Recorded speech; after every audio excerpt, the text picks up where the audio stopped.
शोभना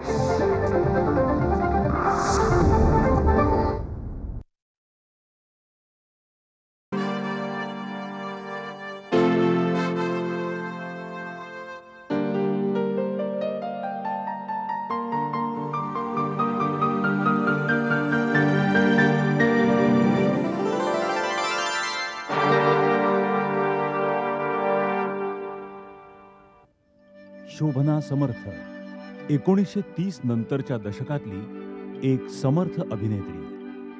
पौराणिक चित्रपटांमधून त्यांनी साकारलेल्या सीतेला त्यावेळी भाविकांच्या देवघरात भक्तिभावाचं स्थान मिळालं होतं. 2000 साली त्यांनी इहलोक सोडला, पण त्यांच्या विविध भूमिकांनी त्यांना अजरामर केलंय. 1992 साली व्हिडिओ विजन कॉर्पोरेशननं त्यांची प्रदीर्घ मुलाखत चित्रित केली होती. त्या मुलाखतीच्या आधारे त्यांच्या जीवनपटाचे पैलू उलगडून दाखवणारा हा माहितीपट.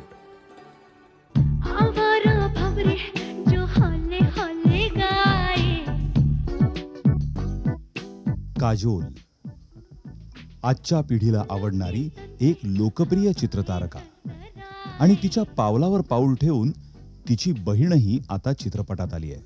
काजोलच्या या बहिणीचं नाव आहे तनिषा.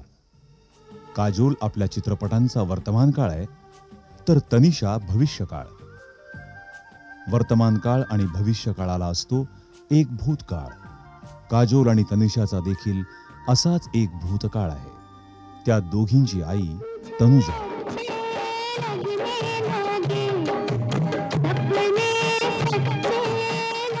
तनुजा आज आपल्या चित्रपटातली एक चरित्र अभिनेत्री बनून गेली आहे. पण काल ती काजोल आणि तनिषाप्रमाणेच एक लोकप्रिय नायिका होती.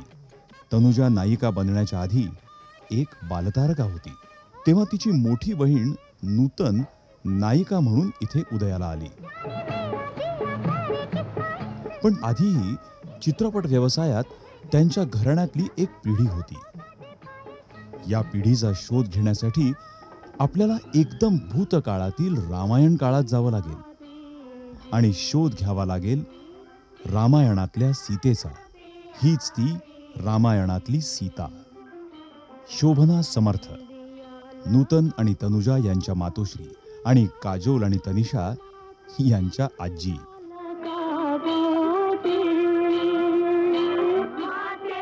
भारतीय चित्रपट नुकताच बोलू लागला होता, त्या काळातली एक समर्थ अभिनेत्री शोभना समर्थ.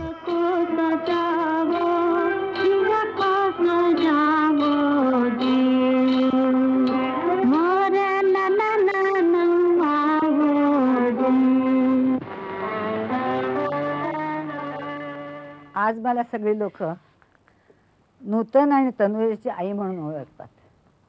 काही काही लोक शोभना समर्थ म्हणून पण ओळखतात. पण एक वेळ असा होता की माझी मुलं शोभना समर्थची मुलं अशी ओळखली जातात. 1934 साली मी सिनेमात आले. त्यावेळेस चांगल्या घराण्यातल्या बायका किंवा मुली सिनेमात जात होत्या. दुर्गाबाई, कमलादेवी चट्टोपाध्याय, नलिनी तरखड, मीनाक्षी रामराव आणि त्या फारच मोठ्या घराण्यातल्या बायका होत्या. आणि मी सुद्धा, माझं घराणं पण खूप मोठं होतं. माझे वडील डॉक्टर शिलोत्री बँकर होते. आणखीन त्यामुळे मला सिनेमात जाणं फार कठीण पडलं. माझा जन्म 1916 साली 17 नोव्हेंबरला झाला. त्यावेळेस मी मेलेलं मूल समजून मला बाजूला कोपऱ्यात टाकून दिलं होतं. आणखीन माझ्या आईच्याकडे सगळे लोक बघत होते. तर माझ्या आजीने मला बघितलं आणि म्हणाले की माझी करंगळी हालत होती. तर ती म्हणाली, हे मूल जिवंत आहे, डॉक्टर बघा, काहीतरी करून बघा. मग डॉक्टरने मला गरम पाण्यात, थंड पाण्यात, गरम पाण्यात, थंड पाण्यात, कापसात गुंडाळून शेगडीच्या वरती असं ऊब वगैरे देऊन जिवंत केलं आणि थोडा श्वास घ्यायला लागलं पोर. तर त्यावेळेस इन्क्युबेटर वगैरे काही नव्हते आणि मला पाण्यात घालून जिवंत केल्यामुळे माझं नाव सरोज ठेवलं. माझ्या आई वडिलांची मी एकच संतान होते. त्यामुळे माझ्या मुलीसारखं कधी वाढवलंच नाही. मला मुलासारखं वाढवलं. मला विशेषतः माझ्या वडिलांनी. आता मी टाकते हा, पप्पा पकडा. हा टाक टाक टाक. अरे टाकलंच नाही. हा आता तू, हा आता तू चल घे. शाबास. अरे वा, काय हुशार आहे सरोज. आज आम्ही विट्टी दांडू खेळलो. हा. मी अशी विट्टी कोलवली की सगळे एकदमच दमायला लागले. हो. आम्ही खूपच मजा केली. बरं आता मला सांग, दिवाळीच्या सुट्टीत काय काय करणार? पप्पा मला क्रिकेट खेळायचंय. सगळी मुलं आपल्या शेजारच्या ग्राउंड मध्ये क्रिकेट खेळतात. मला बॅटिंग शिकायची आहे. तुम्ही मला बॅट बॉल घेऊन द्या ना. अगं सगळे मुलांचेच खेळ खेळायचे आहेत का तुला? अगं राहू दे ग. आपली एकुलती एक सरोज म्हणजे आपल्यासाठी मुलगा आणि मुलगी दोन्ही आहे. बरं मला सांग, तू क्रिकेट कोणाबरोबर खेळणार? नरुण दादा आणि विशांत दादा मला आणि माझ्या मैत्रिणींना शिकवतील की हा. आम्ही एकदम मिळून खेळू. Okay okay. आपण काय करू, तुझ्या बर्थडेला बॅट बॉल आणू. चालेल. अगं सुट्ट्या संपेपर्यंत तू क्रिकेटरच होऊन जाशील बघ. चला चला खूप झालं आता, झोपा. चला झोपा बेटा. आणि मग सगळे बावळे दौडत निघाले. अरे वा. आणि सगळ्यात पुढे कोण होतं? बाजी प्रभू देशपांडे. आणि घोडे कसे पळत होते? आणि आणि हातात काय? तलवार कशी? अशी. आणि ते काय म्हणत होते? हर हर महादेव. गमतीची गोष्ट म्हणजे मला म्हणायचे ते कधी खोटं नाही बोलायचं. एक खोटं लपवायला आपल्याला 10 खोटं बोलायला लागतात. तर त्याच्यावरनं मला एक गोष्ट आठवण येते. मम्मी मला सरबत दे ना. नाही, आता पप्पा यायची वेळ झाली.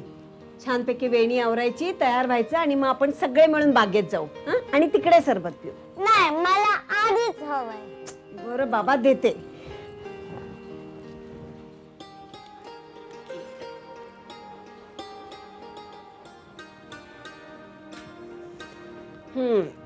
घ्या सरबत. माझी मम्मी किती फुटला ग्लास. अरे देवा. अगं पप्पांनी परवाच आणला होता ना नवीन हा, आणि त्यातलाच फोडलास. आता पप्पा रागवले म्हणजे? मी सांगणार, मी नाही फोडला, तो आपोआप पडून फुटला. काय असं सांगितल्यावर पप्पा रागवणार नाही? नाही. अगं पण पप्पांना खरं समजल्यावर ते जास्तीच नाही का रागवणार? त्याच्यापेक्षा आपण पप्पा आले ना की त्यांना खरं खरं काय ते सांगून टाकू, म्हणजे पप्पा नक्की रागवणार नाही. नाही नाही नाही, मला घाबरायला होतो. मी लपून बसणार.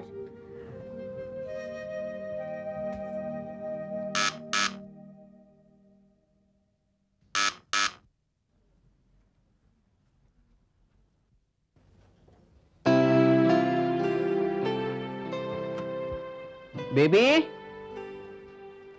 बेबी, ए बेबी. बेबी कुठे दिसत नाहीये.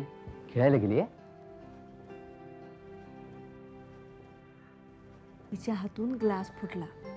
तुम्ही तो परवा नवीन सेट आणला होता ना त्यातला, म्हणून बाईसाहेब घाबरून बसल्यात.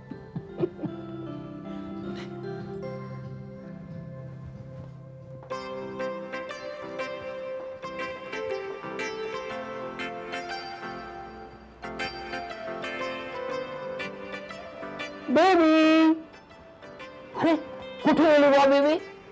इकडे तर कुठेच दिसत नाही. अरे सापडली सापडली. अरे काय झालं, काय झालं आमच्या स्वीट प्रिन्सेसला रडायला? माझ्या हातून तो ग्लास फुटला. एवढंच ना, व्हेरी गुड. पण मी मुद्दामून नाही फोडला. असं मग? माझ्या हातून ना तो खाली पडला एकदम आणि फुटला. वेगळाच आहे तो. Okay okay. हे बघ, आमच्या शहाण्या प्रिन्सेसला पप्पांकडून एक स्वीट स्वीट चॉकलेट घे. हा, आणि आता हसा बघू, हसा हसा. Very good very good very good. Chocolate. Yes. पण मी तर चूक केली. तुम्ही ओरडला नाही. नाही बेटा, मी तुला चॉकलेट का दिलं माहितीये? का? कारण तू खरं बोललीस, खोटं बोलली नाही, बरोबर? हो. हे बघ सरोज बेटा, एक लक्षात ठेव, तू मोठी होशील तेव्हाही लक्षात ठेव, नेहमी खरंच बोलायचं. का म्हणून विचार? का? कारण आपण जेव्हा खोटं बोलतो ना, तेव्हा समोरच्याला ते खरं वाटावं म्हणून आपल्याला 10 वेळा खोटं बोलावं लागतं. आणि एवढं होऊन खरं शेवटी उघड केलंच येतं. सत्य कधीही लपून राहत नाही बेटा. आणि आपण जेव्हा समोरच्याला फसवत असतो तेव्हा स्वतःलाही फसवत असतो की नाही? Very good. म्हणून नेहमी खरं बोलायचं. Okay? Now one more sweet chocolate to my little princess. पप्पांना थँक्यू म्हणा. नेहमी खरं बोललं का बक्षीसच मिळतं. खरं बोलल्याने कधी नुकसान होत नाही. आपलं नाही होत, आपल्या मुलांचं नाही होत, त्यांच्या मुलांचं नाही. तुझ्या पण मुलांना तू खरं बोलायला शिकव. आणि त्याप्रमाणे मी त्यांना खरं बोलायला शिकवलं. मला एक दिवस आठवते, मी काहीतरी हमारी बेटीच्या शूटिंगच्या वेळेस मला ताडगोळे खायचे होते. आता आम्ही शहाबागला राहायचो, पेडर रोडवर शहाबाग म्हणून एक बिल्डिंग होतं पहिल्या माळ्यावर. आणि ताडगोळेवाला रोज जायचा खालनं. मला झाली होती सर्दी, तर मला मम्मीने सांगितलं होतं ताडगोळा खायचा नाही खायचा. बरं बाबा नाही खायचा, पण टेम्पटेशन म्हणजे किती असतं नाही पुरा. तर तो ताडगोळेवाला जात होता, तर त्याला थांबवला आणि त्याला म्हणा वरती ये, त्याला सांगितलं. आणि मम्मीकडे गेले आणि मम्मीला सांगितलं, मम्मी मला 2 आणे पाहिजेत चणे खायला. दिले मम्मीने 2 आणे. आणि मी गेले पाठीमागच्या दरवाजेने त्याला वरती बोलवला होता. आणि जसं मी तो ताडगोळा हातात घेतला आणि त्याला ते 2 आणे दिले, मम्मी आली पाठीमागनं, तनू काय चालले? आणि माझी जी फाटले, बापरे बापरे बापरे, इतकी म्हणजे मी कुठे जाऊ आणि असं वाटलं मला का मी आतमध्ये घुसून जाऊ कुठेतरी आणि मी नाही आहे इकडे, असं तिला सांगावं का मी नाही आहे, मी तनू नाही आहे. आणि जो मार खाल्लाय, बापरे बाप, खोटं बोललीस. त्याच्यानंतर मी कधी जन्मात खोटे बोलले नाही तिला, कधी नाही. कान पकडले, कान असा धरला आणि जी बडवले मला, बापरे बापरे. त्या दिवसापासून मी ताडगोळा खाताना ही आठवण जरूर येते आणि खोटं बोलताना सुद्धा ही आठवण जरूर येते. खोटं बोलायचं नाही. तिची अगदी पायची तडी मस्तकात जायची कोणी खोटं बोललं होतं तिला. तिचे जे संस्कार होते ते आम्हाला ती शिकवणार. संस्कार म्हणजे पैशाची व्हॅल्यू ठेवायची. म्हणजे व्हॅल्यू म्हणजे एक पैसा फक्त पैसा नाही. पैसा इज अन इम्पॉर्टंट ॲस्पेक्ट. फार एक महत्त्वाचं एक वस्तू आहे, फार महत्त्वाची, ज्याला आपण रिस्पेक्ट द्यायची. उगत खर्च नाही करायचा. असले पैसे म्हणून खर्च करायचे असं काय नाही. त्याचा हिशोब द्यायचा. पायीचा हिशोब पाहिजे. 2 रुपये जरी दिले त्या पायीचा हिशोब ठेवायचा. कारण की माझी आई बँकरची मुलगी होती. नंतर मग एकदम आमची बँक बंद झाली 28 साली. आणि माझे वडील सगळे अंडरग्राऊंड लोकांना खूप पैसे देऊन मदत करत होते. आणि मग ओव्हरनाईट आम्हाला एकदम एकाएकी दरिद्र आलं, इतकं की आम्हाला वांदे झाले.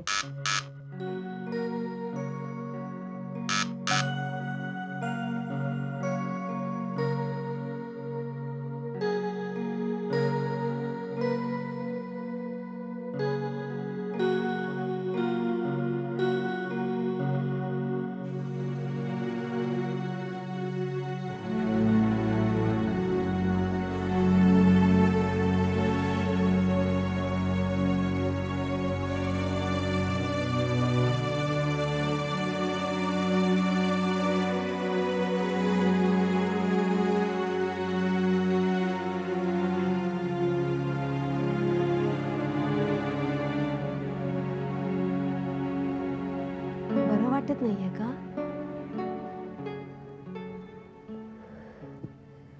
काय होतंय?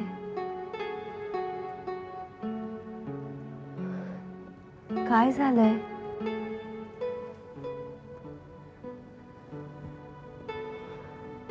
बोलत का नाहीये?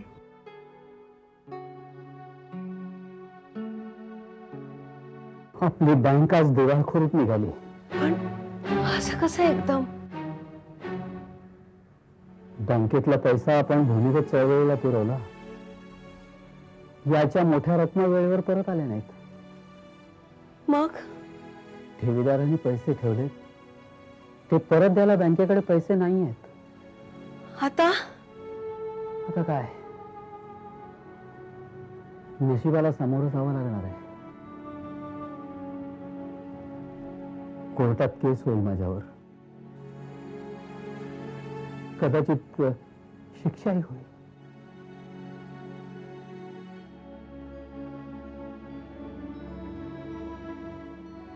आपलं घर दार सगळं सगळं जाणार, सगळं जाणार.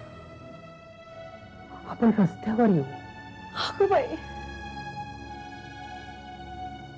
आता फक्त देवावरच भरोसा. मग माझे मामा नलिनी जयवंतचे वडील, त्यांच्याकडे आम्ही जाऊन राहिलो. आणि नंतर मग माझे वडील जेलमधून आल्यानंतर आम्ही बँगलोरला गेलो.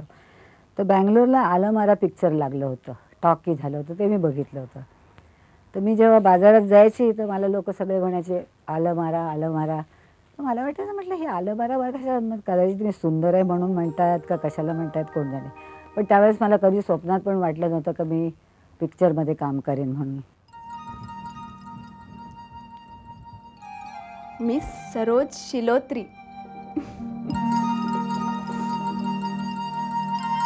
अभिनेत्रीचा पेशा आज एक प्रतिष्ठित पेशा बनलाय. पण शोभनाबाई चित्रपट व्यवसायात आल्या तो काळ म्हणजे शांतम पापम. त्याच्या अगोदर बंगलोरला जायच्या अगोदर आमच्या समोर सायलेंट ॲक्ट्रेस एर्मिनीन राहायची, चाळीमध्ये 2 खोल्यामध्ये. तर मला फार कौतुक वाटायचं, कारण की मला सिनेमा बघायचं फार वेळ होतं आणि मला कौतुक. तर मी तिच्याशी दोस्ती केली आणि तिच्याकडे जायला लागले. तुम्ही कृष्णा फिल्म कॉर्पोरेशनला नोकरी करता? तिथे सगळेच लोक नोकरी करतात का? म्हणजे डायरेक्टर लोक वगैरे सुद्धा नोकरी करतात? ते सगळे बी नोकरी करतात. Immortal hopes, love is blind, किती छान नावं असतात ना या पिक्चरची. एकदम अट्रॅक्शन वाटतं. कोण ठरवतं ही नावं? ते प्रोड्युसर, डायरेक्टर, रायटर ते 7 मंदी ठरवतात. मला एक सांगा, तुम्ही ऍक्टिंग शिकला होता का? नाही नाही नाही नाही, हे मिरर असते ना, मिरर, हा, त्याच्या समोर ऍक्टिंग करायची. आणि मला लाइकिंग पण होती माझी थोडी थोडी. पण मग तुम्ही पिक्चर मध्ये काम कसे करायला लागला? ते काय झाले, माझे अंकल होते ना, ते ह्याच्यात काम करायचे, फिल्म इम्पेरियल फिल्म मध्ये. तेव्हा मी मम्मी डॅडीच्या मागे लागले. मम्मी डॅडी मला फिल्म मध्ये घाला. तेव्हा अंकलने माझ्या डॅडीला सांगितले, म्हणजे डॅडी गेले अंकलकडे आणि मी फिल्म मध्ये विचारायला गेले. तेव्हा ते आपले सेट होते ना, पटेल सेट, त्यांच्याकडे गेले. आणि मग तुम्ही फिल्म मध्ये काम करायला लागला? नाही नाही नाही नाही, पटेल सेटने माझा इंटरव्ह्यू टाइप एक क्वेश्चन विचारला. एक क्वेश्चन विचारला आणि म्हणले उद्यापासून स्टुडिओ मध्ये यायचं. मग पुढे काय? पुढे काय झाला, तेव्हा त्या फिल्म मध्ये, म्हणजे त्या स्टुडिओ मध्ये ना, मायक्रोलॉजी फिल्मची शूटिंग चालू होती, पिक्चर चालू होता. कोणता मायथॉलॉजी फिल्म? ते हातीमताई. त्या हातीमताई मध्ये ती हातीमताई होती ना, तिचा फ्रेंड होता ना, त्याचा रोल मला मिळाला. आणि मग मी छोटे छोटे रोल करत करत राहिले. पण काय झालं, कंपनी बंद पडली. मग मी नोकरी शोधत होते आणि कृष्णा फिल्म कंपनी जॉईन केली. आता मग सध्या तुमची कुठली फिल्म चालू आहे? माझी आता सध्या अल्लाउद्दीन और जादुई चिराग आत्ताच संपली आहे. आणि त्यानंतर ना 1 महिन्यानंतर एक नवीन फिल्म तयार होणार. आता तुमची नवीन फिल्म सुरू झाली की मला सांगा. मला शूटिंग बघायला यायचंय.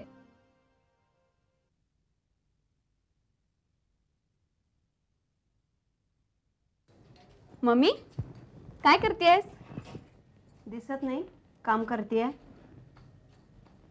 मला भूक लागलीये. वाढते. काय ग, कुठे गेली होतीस? अगं, त्या समोरच्या जाईत एर्मिलीनबाई राहतात ना, त्यांच्याकडे. एर्मिलीनकडे? कशाला? सहज. गप्पा मारायला. का गप्पा मारायला दुसऱ्या मैत्रिणी नव्हत्या? अगं त्या सिनेमा कंपनीतल्या खूप छान छान गमती सांगतात. फार मजा येते. हे बघ, त्या एरमिलींकडे जात जाऊ नकोस. का? त्यात काय चूक आहे? हे बघ, सांगितलेलं मुलीने ऐकावं, कळलं? जेवायला वाट.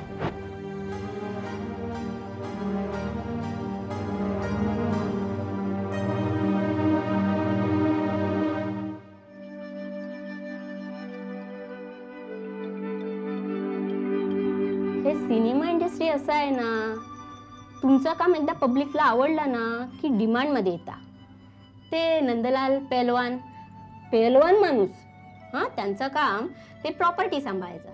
पण त्यांना सहज म्हणून ऍक्टिंग करायला गेला, पब्लिकला आवडला, डिमांडमध्ये गेला. ते नंदलाल पैलवान खरे खरे स्टंट करतात का हो? काय काय खरे खरे असतात, काय काय खोटे खोटे असतात. ती मारामारी करतात ती कशी करतात? ते कॅमेरा असा लावलेला असते ना, खोटी खोटी फाईट मारली तरी खरी फाईट मारली असं वाटते. आणि थोबाडीत मारायची असेल तर जोरात मारायची, पण खरोखरची.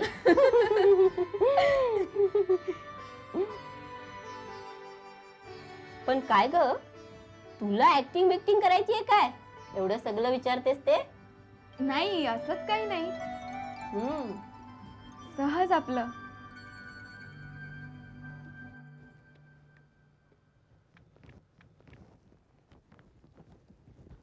मम्मी, पापलेटला वाटण लावून ठेवलंय आणि कोळंबीची खिचडी होत आलीये. आला वास मला. आणि काय करू? ते नंतर सांगते, जरा इकडे येऊन बैस. बोल. सरोज, तुला किती वेळा सांगायचं काय? एरमिलींकडे जाऊ नकोस. अगं पण काय होतं त्यांच्याकडे गेलं तर? हे बघ, तोंड वर करून विचारू नकोस. सांगितलेलं तेवढं ऐकत जा.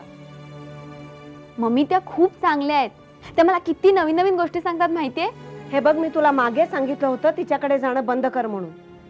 पण मम्मी, जास्त बोलू नकोस. तू परत त्यांच्याकडे गेलेलं मला खपणार नाही, कळलंय तुला?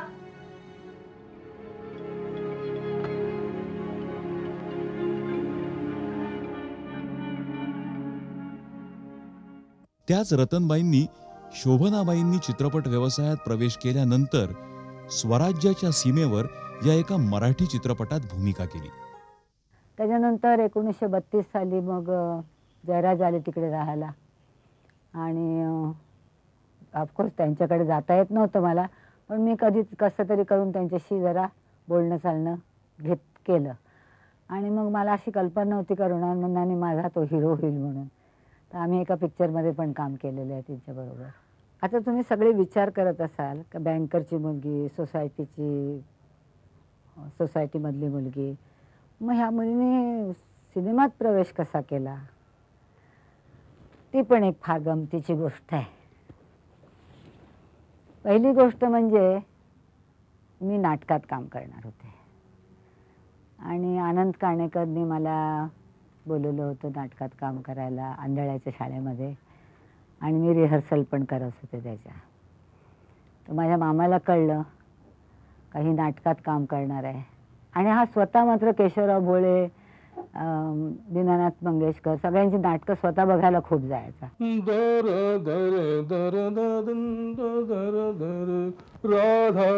मधुमिलिंद रतन काय खायला काय का? जय जय काचेचं भांड, आणखी पुरुष म्हणजे सोन्याचं भांड.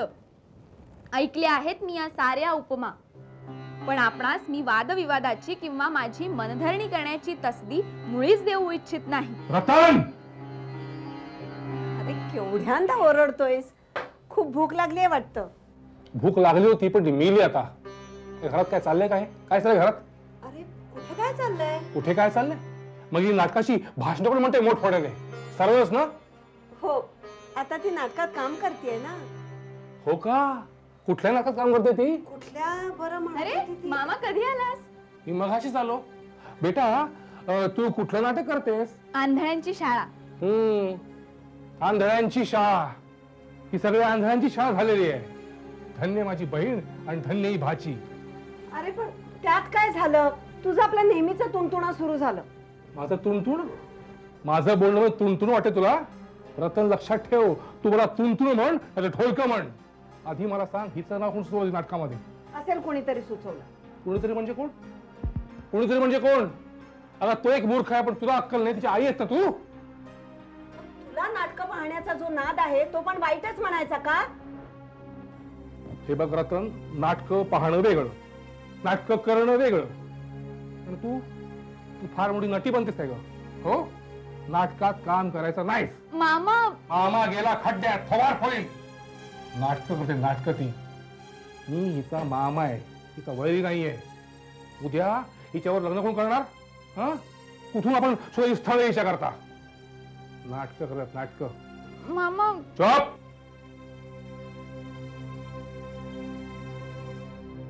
तर मग नाटकाचा नाद सोडून दिला. नाटकाचा नाद सोडून दिला तर माझी रेप्युटेशन जराशी वाईट होती. वाईट एवढ्या कारणाने होती का मी 7 बॉयफ्रेंड्स बरोबर पिक्चर बघायचे. ते बॉयफ्रेंड्स म्हणजे माझ्या एका मावशीला 6 मुलगे होते, दुसऱ्या मावशीला 1 मुलगा होता. आणि मला सिनेमाचं वेळ होतं म्हणून ते लोक मला प्रत्येक भाऊ माझा 4 आण्यात मला दर आठवड्याला 1 सिनेमा दाखवायचे. लोकांना काय माहिती का हे माझे भाऊ आहेत का कोण आहेत, आणि केस बीस कापलेले माझे. तर त्यावेळेस जरा ओव्हर मॉडर्नच समजायचं. तर म्हणून मग मला तळपदीने ऑफर केली पिक्चरमध्ये काम करायला. तर तळपदे म्हटलं, तळपदे मला हा स्टेजवर काम नाही करून देणार, हा मला सिनेमात काय करून देणार काम. तो पण नाद सुटला. मग त्याच्यानंतर माझ्या आईचं माझ्या मामाचं खूप भांडण झालं.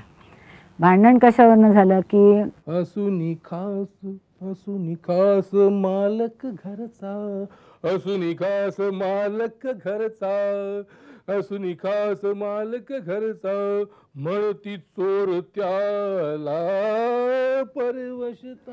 मामा, तुझ्या आवडीचं वालाचं बिरड केलंय. तुम्ही केलं का? हो. आई वाढेल तुला. मम्मी येते का मी? लवकर या. चल रे, वाढते तुला. रतन, तर बस इथं. बस बस. काय रे? मला सांग, सध्या काय चाललंय घरात आपल्या? कुठे काय चाललंय? या सरोजचं काय चाललंय? काय ग, नऊवारी लुगडी हिच्या अंगावर टोचतात का? अरे तरुण मुलगी आहे, असते हाऊस. हो, लोकांना मुली नाहीत, त्यांना हौसा नाहीत. तरुण मुलगी आहे, हौसा करतायत. फॅशनी यांच्या. कानामध्ये झुंबर घालायची, गोल साड्या नसायच्या, नुसता फाजीलपणा. मला एक सांग, तू हे कसं खपून घेतेस ग? अरे खपवून घ्यायचा प्रश्न नाहीये. काळ बदलत असतो, काळाबरोबर बदलतात गोष्टी. अगं पण शिरोत्रींच्या घराण्यातली मुलगी आहे, कोणी मड्डम नव्हे. ते काम करत कोणतरी गोरा साहेब बघ, त्याला म्हण याच्या गळ्यात माळ घाल आणि घेऊन जायला फॉरेनला. फार बोललास. शिलोत्रींच्या घरातली मुलगी आहे ती. शिलोत्रींच्या घराला स्वतःची अशी इभ्रत आहे, वळण आहे. तुला काळजी करण्याची गरज नाहीये. अगं पण जेवायला चल.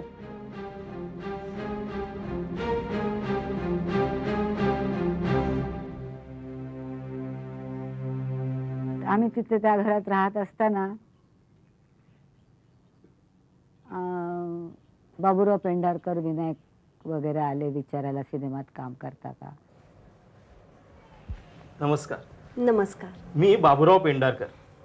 हे माझे धाकटे बंधू विनायक. नमस्कार. नमस्कार.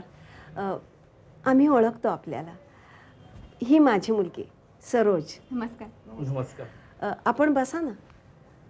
ये का.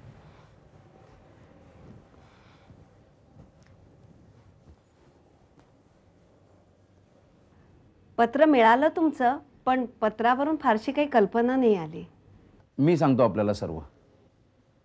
मी मूळचा शिक्षक, कोल्हापूरमध्ये विद्यापीठ हायस्कूलमध्ये नोकरी करत होतो. आवड असल्यामुळे या व्यवसायात आलो.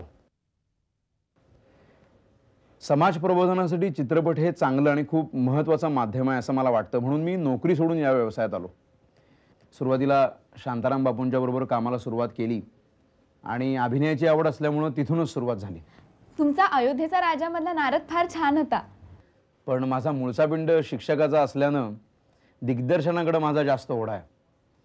आता कोल्हापूर सिनेटोनच्या दादासाहेब निंबाळकरांनी मला स्वतंत्र दिग्दर्शनाची संधी दिली आहे. असंच. हे माझं पहिलंच पिक्चर आहे. पौराणिक किंवा ऐतिहासिक विषय न निवडता मी सामाजिक विषय निवडलाय. मामा वरेरकरांची गोष्ट आहे आणि स्क्रिप्ट सुद्धा त्यांचंच आहे. आणि कोण कोण काम करते? मी आणि विनायक तर आहोतच. शिवाय इंदिराबाई वाडकर आपणाला माहिती असतील, त्या पहिल्यांदाच चित्रपटात काम करतायत.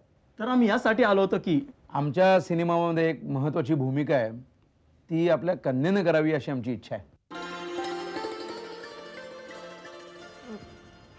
हो, पण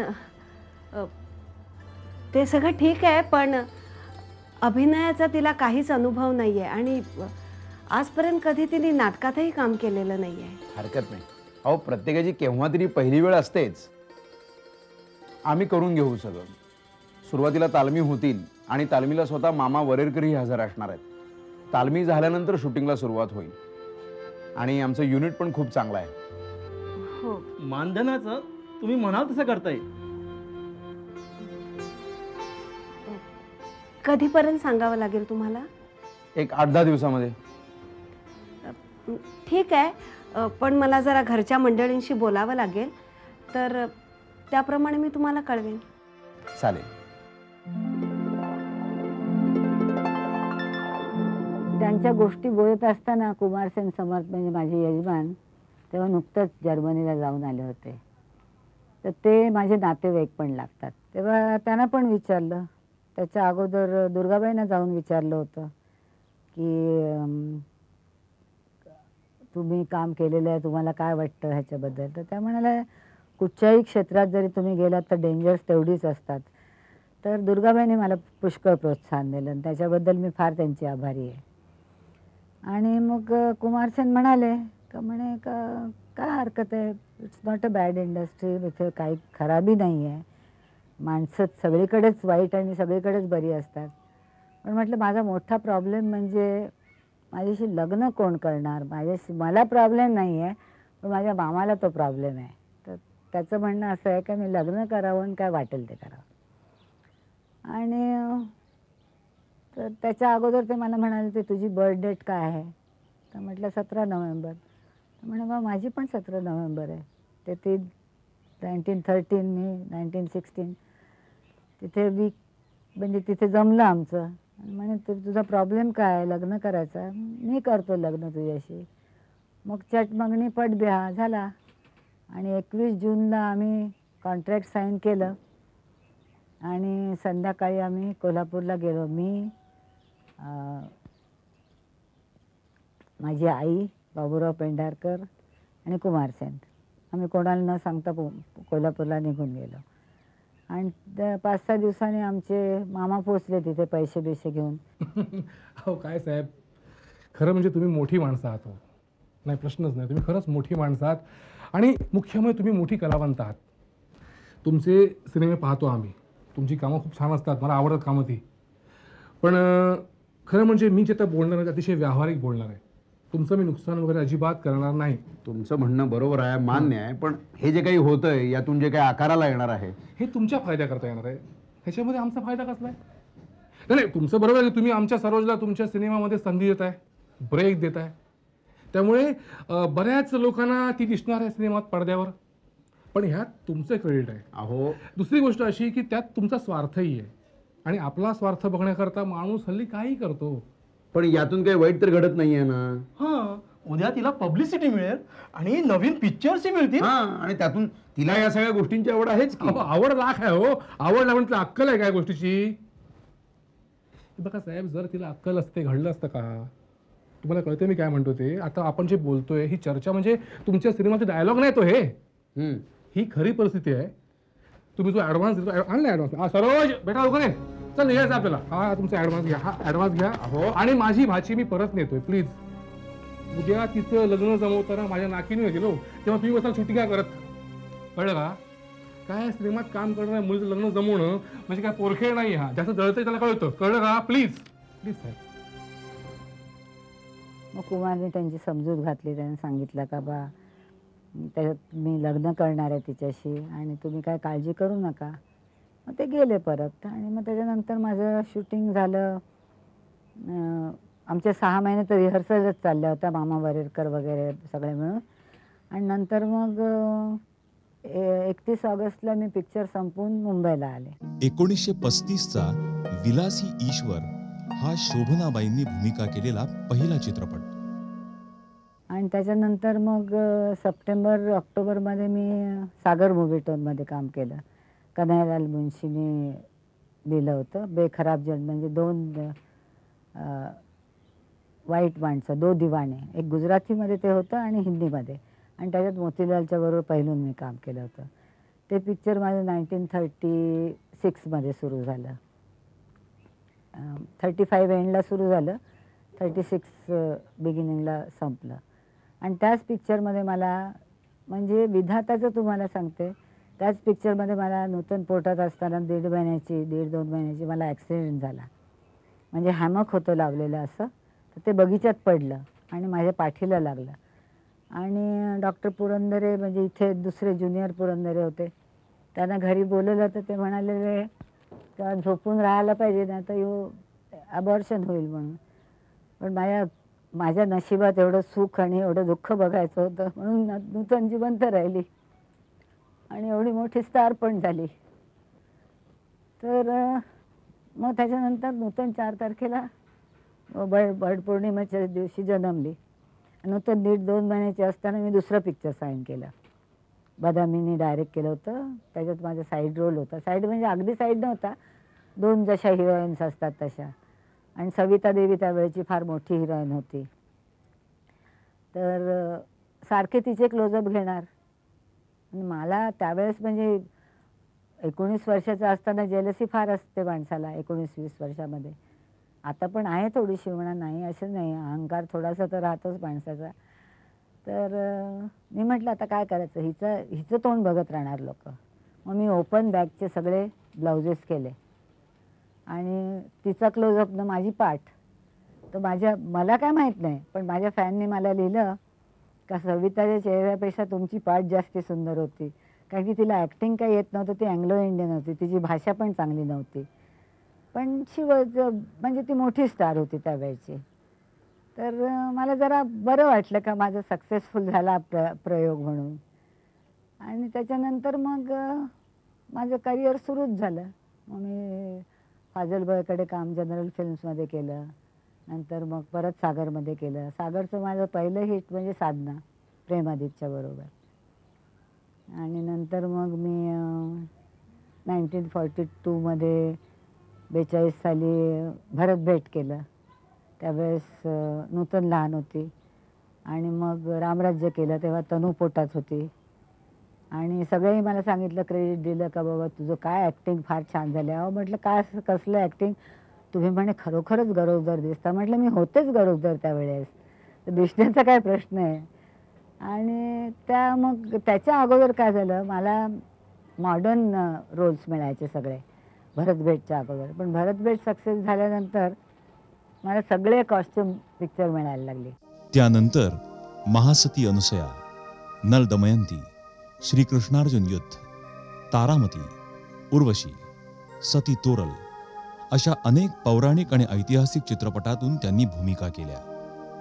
त्याचबरोबर साधना, सौभाग्य, नई दुनिया, नौकर, शाहकार अशा काही सामाजिक चित्रपटातूनही त्यांनी विविध भूमिका साकारल्या. और ये बूंदे भी डमरू पहनेगा, ये टीका, ये कड़े, ये अंगूठी सब डमरू के लिए है. पर तू मेरा कान तो छोड़ ना. मैं पूछती हूँ बुद्धू, जब तुझमें उस लड़की से बात करने की हिम्मत नहीं तो ये सारा जंजाल किसके लिए खरीद खरीद कर लाता है? किस लड़की से माँ? दुर्गा से और किससे? पण त्यांची भूमिका एकच, सीतेची. देवी, तुमने भी मुझे राज सिंहासन पर बिठा दिया. सारी अयोध्या यही तो चाहती है आर्यपुत्र. मला वाटलं की I never thought that Sita could be portrayed by anybody else besides her. म्हणजे मी दुसरी पण रामराज्य बघितलंय, काय रामवर 3-4 पिक्चर बनवली होती. तर मी त्या इरामध्ये, त्या ब्लॅक अँड व्हाईटच्या इरामध्ये मी 2-3 पिक्चर बघितली होती. पण त्याच्यानंतर मला एक पण, not because she is my grandmother, but I never found anybody who could portray. She just looked like Sita.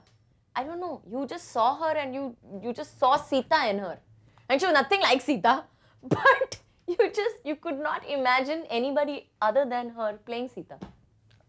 According to me, my Ajji had a style of acting that was very apt for the period that she worked in. म्हणजे तिची जी ऍक्टिंगची style होती त्या इरासाठी perfect होती, त्या पिक्चरसाठी perfect होती. And that I think is what matters the most. तुम्ही picture nobody could portray Sita like her. Nobody could portray the queen. She looked like a queen from every angle. You could not say that she was not a queen of a era of a people. She was definitely the queen. सीतेची भूमिका म्हणजे त्यांच्या आयुष्यात लागलेला एक उलटा रीळ होता. पहिलं मी भरतभेटमध्ये काम केलं आणि वनवासात गेले. नंतर रामराज्यात काम केलं, तिथे मी अग्निपरीक्षा दिली. तिसरं मी रामबाणमध्ये काम केलं, तिथे माझं हरण केलं रावणाने. आणखीन चौथं माझं शेवटी म्हणजे माझं लग्न झालं रामविवाहामध्ये. म्हणजे सगळाच प्रवास उलटा झाला. त्याच्यात पहिलं लग्न व्हायच्या ऐवजी पहिलं वनवास झाला मला. आणि अशा गमतीच्या गोष्टी होत गेल्या. सीतेच्या भूमिकेत शोभनाबाईंनी त्या काळात अशी विलक्षण लोकप्रियता मिळवली होती की सीता म्हणून घरोघरी त्यांची पूजा व्हायची. आम्ही काश्मीरला गेलो होतो 1949 मध्ये ट्रूप्सना एंटरटेन करायला. तेव्हा नूतन पण माझ्याबरोबर होती. आणखीन आम्ही हॉटेलमध्ये गेलो. त्या हॉटेलच्या मालकिणीकडे तिला कळलं का सीता आले म्हणून, म्हणजे मी आले म्हणून कळलं. तर ती म्हणालेली का तू आमच्या आईला भेटायला चल, तिला भेटायचं आहे तुला सीतेला. तर मी तिच्या खोलीमध्ये गेले. पाहते तर काय तिच्या देवघरामध्ये ते रामराज्यामधलं रामपंचायतन तिचे फोटो लावला होता. त्याच्यामध्ये माझी फ्रेम होती रामपंचायतींची. म्हटलं इथे मी व्हिस्की पिते, एका हातात व्हिस्कीचं ग्लास, दुसऱ्या हातात जपाची माळ आणि सगळा म्हणजे इतकं मॉडर्न लिव्हिंग. आणि ती बिचारी माझी पूजा करते. पण तिच्या भावना होत्या त्याच्या. ती माझी नव्हती पूजा करत, ती सीतेची पूजा करत होती. आणि त्या भावना जास्ती श्रेष्ठ असतात. जो माणूस कोणी का असे ना, ज्या बांधला तर दगड नाही तर धोंडा तशातला आहे. त्या भावना आपल्याला जास्ती प्रिय असतात. कीचकवध त्यांनी नायिकेची भूमिका केलेला शेवटचा चित्रपट. त्यावेळेला काय झालं, त्यांना आधी एक काहीतरी हे आणून दिला, ड्रेस आणून दिला.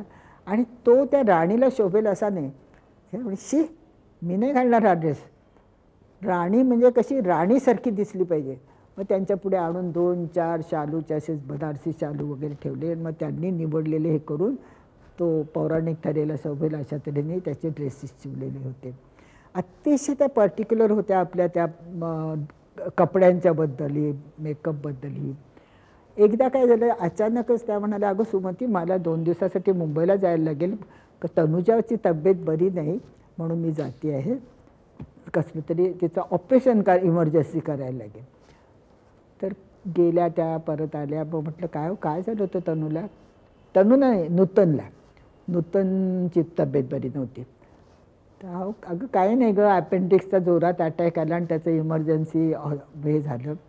आणि त्या इतक्या स्पष्ट व्यक्त्या त्या म्हणे, सुमती मला असं वाटलं की नूतननी काहीतरी भलतंसलतं तर केलं नाही ना, त्याचं तर काही हे नाही ना.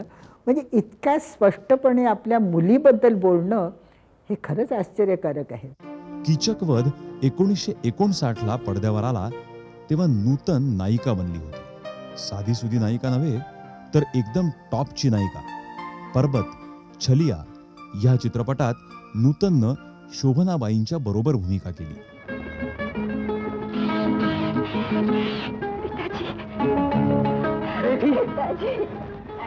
मैं जानती कि हम जरूर आएंगे.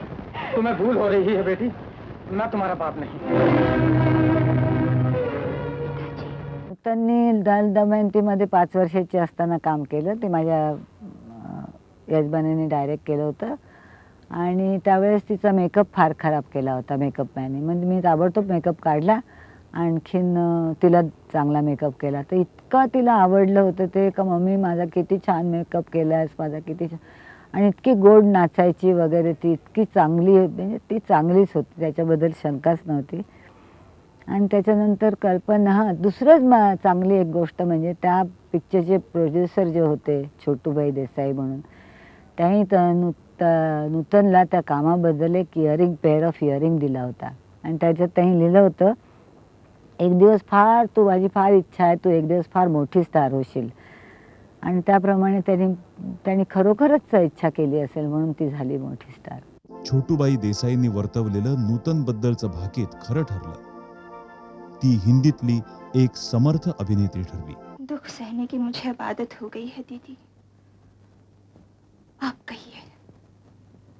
उसने लिखा है विकास अब लखनऊ में नहीं रहता है, पटना में नौकरी कर ली है और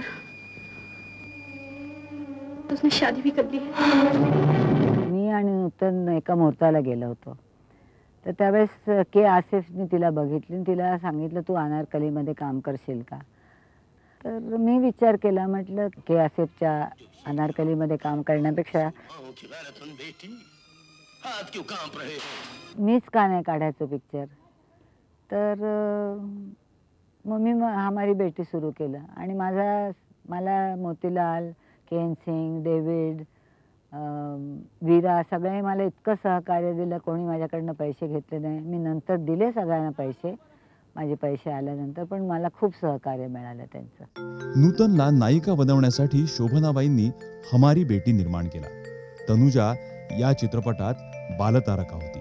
छोट्या नूतनची भूमिका या चित्रपटात तनुजानं केली होती. त्यानंतर तिला नायिका बनवण्यासाठी त्यांनी छबिली निर्माण केला. लहानपणी सुद्धा मला असं वाटून नाही दिलं का ऍक्टिंग म्हणजे काय फार मोठी गोष्ट आहे. ऍक्टिंग म्हणजे एक अशी कला आहे जी अगदी इझिली येऊ शकते कोणालाही. कसं काय आपल्याला जे काय वाटतं, जे काय कोणी सांगतं करायला, ऍक्टिंग करायला सांगतं का हे तू असं ऍक्टिंग कर, असं ऍक्टिंग म्हणजे काय, ही एक छोटीशी पोरगी आहे, ती हरवलेली आहे, तिचे फिलिंग्स काय असणार, असं फिलिंग्स तू ती छोटी बच्ची होऊन कर, ती लहान पोर होऊन कर. हेच एवढंच शिकवलं. त्याच्यानंतर मग विचारच केला नाही. त्याच्यानंतर मग सब्जेक्टला हात सुद्धा लावला नाही. काय करायचं मम्मी, काय करायचं याच्यानंतर, काय नाही करायचं, म्हणजे तेच करायचं जे तू करतेस ते बरोबर आहे. तर असं काही शिक्षण म्हणजे असं काही दिलं नाही मम्मीने आम्हाला, पण एवढंच सांगितलं का जे तुला जसं वाटतं तसं तू करायचं. त्याच्यात डायरेक्शनचं नाव माझं होतं, पण खरं डायरेक्शन नूतननीच केलं होतं. कारण की तिला सगळ्या डायरेक्शनचा, एडिटिंगचा सगळ्याचा सेन्स, आणि तिने प्लेबॅक पण गायली होती त्याच्यामध्ये ती. तर अशी तिने मला सर्व गोष्टींनी तिने मला मदत केली होती. शोभनाबाई एक यशस्वी अभिनेत्री होत्या, पण अभिनेत्री म्हणून मिळालेल्या यशात आपल्या मुलांच्याकडे मात्र त्यांनी कधी दुर्लक्ष केलं नाही. मोस्ट इम्पॉर्टंट वस्तू म्हणजे पैशाला रिस्पेक्ट द्या, पण पैशाचं इतकं महत्व ठेवू नका का ज्या दिवशी नसतात त्या दिवशी तुम्ही पैशाशिवाय राहू नाही शकत. काम करा. मोस्ट इम्पॉर्टंट कामाला महत्व आहे. Labour is dignity. Most important there is dignity in labour. मग काही तुम्ही करू शकता. आम्हाला तर तिने जमीन पुसण्यापासून, बाथरूम धुण्यापासून, कुत्र्याचा गू काढण्यापासून सगळं केलं. म्हणजे आम्ही भांडी घासल्यात सगळी घरामध्ये, का तर शिकवायला. शोभनाबाईंनी चित्रपट व्यवसायात नूतन आणि तनुजा या आपल्या 2 मुलींचं यश पाहिलं. त्यानंतर नूतनचा मुलगा मोहनीश बहल याचंही यश पाहिलं.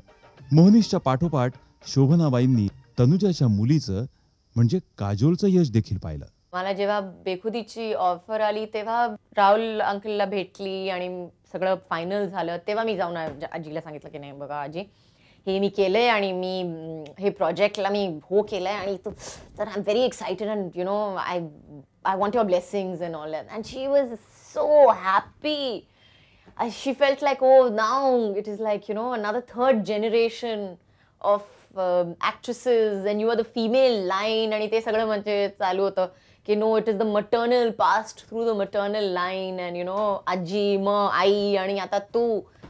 तर she was really, she was really really proud, I would say. 65 वर्षांच्या आपल्या वाटचालीत शोभनाबाईंनी चित्रपट व्यवसायातली अनेक स्थित्यंतरं पाहिली, अनेक कलावंतांना अगदी जवळून पाहिलं. मी आता तुम्हाला माझ्या काही जिवलग मित्रांच्या बद्दल सांगते. एक म्हणजे के.एन. सिंग, डेव्हिड, चंद्रमोहन, सैगल. तनुजाचा दुसरा वाढदिवस होता आणि मी इथे लोणावळ्याला एक बंगला घेतला विकत, तर तिचा वाढदिवस तिकडे केला. आणि सैगलच्या ते स्वतः ऑमलेट करायचे, स्वतः जेवण करायचे. तो पायावर एवढा मोठा फोड आला होता, तरीसुद्धा ते दुसऱ्या दिवशी सकाळी आले, रात्रभर गायले, तनुजाचा बर्थडे सेलिब्रेट केला आणि घरी गेले. चंद्रमोहन, माझा मुलगा आजारी असताना पितांबर वगैरे नेसून महालक्ष्मीच्या देवळात गेला, प्रसाद आणला, सगळं हे केलं. आणि त्याच्याबद्दल काही कुठच्याही गोष्टीचा त्यांनी अपेक्षेने केलेल्या आहेत ह्या गोष्टी, ज्या माझ्या ह्या जिवलग दोस्तांनी केलेल्या आहेत. आणि सिंग म्हणजे असा माणूस आहे की तो मला सायनाईड म्हणतो. तो का म्हणतो की तो म्हणतो सायनाईडची टेस्ट करायच्या अगोदरच माणूस मेलेला असतो. म्हणजे त्याचं म्हणणं असं का तुझ्यावर मी फिदा झालो, पण मला तुझी ही प्युअर फ्रेंडशिप मिळाली. शोभना जी इतनी नज़दीक थी मेरे. एक तो उनके साथ मेरी शुरू में ही 38 और 39 a bit of 40. I did 5-6 pictures with her. 5-6 pictures with one artist. बहुत बड़ी बात है ना. And highly educated, good family. And उनके husband Mr. Samat, very decent man, absolute decent man. माझ्या हॉबीजमध्ये म्हटलं तर माझी पहिली हॉबी म्हणजे झाडं. मला झाडं म्हणजे जेवढी दुनियात झाडं असतील ती मला पाहिजेत. मी हॉलंडला गेले तर ट्युलिप्स आणले. एवढी अक्कल नाही डोक्यामध्ये का ज्या हवेला जी झाडं होतात तीच आपल्याकडे होणार, पण ती पाहिजेत. पाहिजे म्हणजे पाहिजे. काश्मीरला गेले, तिथून आणले, पण ते हे लोणावळ्यासारख्या जागेत झालं पाहिजे, चेंबूरसारख्या जागेत झालं पाहिजे. ही माझी पहिली हॉबी. तर ते आमचे सीड मर्चंट आहेत पालेकर. ते म्हणतात शोभनाबाई तुमचा काय बगीचा नाही, तुमची नर्सरी म्हणत जा. माझ्या नर्सरीला पाहिजे झाड. दुसरी माझी हॉबी म्हणजे कुत्री. माझ्याकडे एका वेळेस 38 कुत्री होती, लिटर धरून, पिलं धरून. त्यांच्या घरात गेलं की जवळजवळ 8-10 कुत्री तरी तुम्हाला इकडे तिकडे हिंडताना दिसतील. आणि त्या एक ना एक कुत्रा त्यांच्याबरोबर असायचा.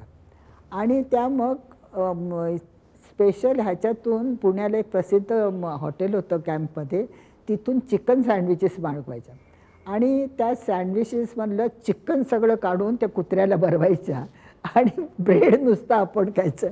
म्हटलं शोभनाबाई हे तुमचं कमाल आहे. होय हो, मी अगदी माझ्या तोंडातला घास काढून सुद्धा माझ्या या पप्पीला देईन, इतका माझा तो लाडका आहे. आणि तिसरी हॉबी म्हणजे स्वयंपाक करणं. तर माझा मुलगा काय म्हणायचा उषा किरणमध्ये, मम्मी आता तुझं मी बेड इथे स्वयंपाकघरामध्ये आणून घालतो, तू सारा वेळ स्वयंपाकघरातच असते. म्हटलं तुम्हाला सगळ्यांना आवडतं आणि मला आवडतं स्वयंपाक करायला, तसं तनुजाला पण आवडतं स्वयंपाक करायला. आणि पण आता माझ्याच्याने काही विशेष स्वयंपाक होत नाही, तरी पण मी काय ना काहीतरी थोडं बहुत बेकिंग आहे, सुपरवायझिंग आहे. फक्त घाटाचं उभं राहायचं असेल तर मग माझी बाई करते ना. तुम्ही मेन डिश मी करते नेहमी आणि मला आवडतं, अजून मला आवडतं. आणि मला कोणी जेवायला राहिलं का जास्ती आवडतं. कोणी जेवताना बघितलं का माझं पोट जास्ती भरतं. माझी आजी मला हातानी वरण भात तूप म्हणजे जेवायला द्यायचंय. वरण भात तूप आणि बरोबर ना थोडीशी मच्छी, फ्राईड फिश. आयुष्यात देवानी इतकं सुख दिलं आणि तितकंच दुःख दिलं. जर तराजूत तोललं तर कुठचं जास्ती कुठचं कमी हे सांगता येणार नाही. आता माझ्या मनाची परिस्थिती अशी झाली का जिस बिदर राखे राम उसी बिदर रही. त्यांच्या डोळ्यासमोरच नूतनचा मृत्यू झाला हे त्यांचं सर्वात मोठं दुःख होतं. नूतनच्या आवाजातलं हे गाणं म्हणजे शोभनाबाईंच्या आयुष्यातल्या शेवटच्या काळातला एक विरंगुळा होता. या विरंगुळ्यात नूतनचं गाणं ऐकत त्या जगत होत्या. शेवटची भेट ऍक्च्युली मी उटीमध्ये होती आणि मला फोन आला मम्मीचा, तू परत ये आणि तू एकदा भेटून घे माझीला. मग ती ऑपरेशनसाठी जाणार आहे आणि I think you should just come and meet her. तर मी आली परत आणि उटीमध्ये ड्राईव्ह करायला लागतं, मग फ्लाईट, मग परत दुसरी फ्लाईट आणि मग मुंबईला मग पुण्याला पोचायचं होतं. तर I went into the hospital room and I said, Raj, I'm here.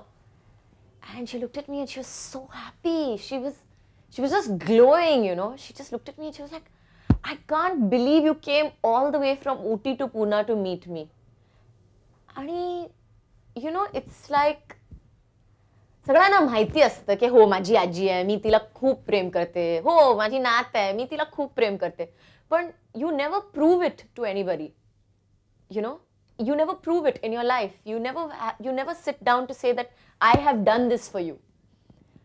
आणि ते मला वाटतं तिला खूप खूप खूप मनाला वाटलं की हो माझी नात माझ्याशी इतकी प्रेमळ आहे की माझ्यासाठी उटीहून आली. आता मला इतकं सगळं नाही वाटलं, पण तिला खूप म्हणजे तिला खूप शांती मिळाली त्यांनी. And she really felt it. And I don't know, it was somewhere down the line, I think तिला पण माहिती होतं आणि मला पण माहिती होतं कुठेतरी की this is going to be kind of, you know, one of our last meetings.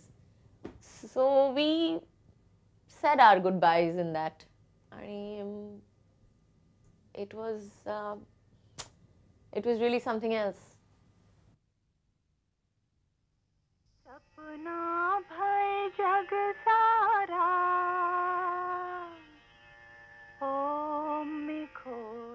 नूतनचं ते गाणं आजही मागं उरलंय.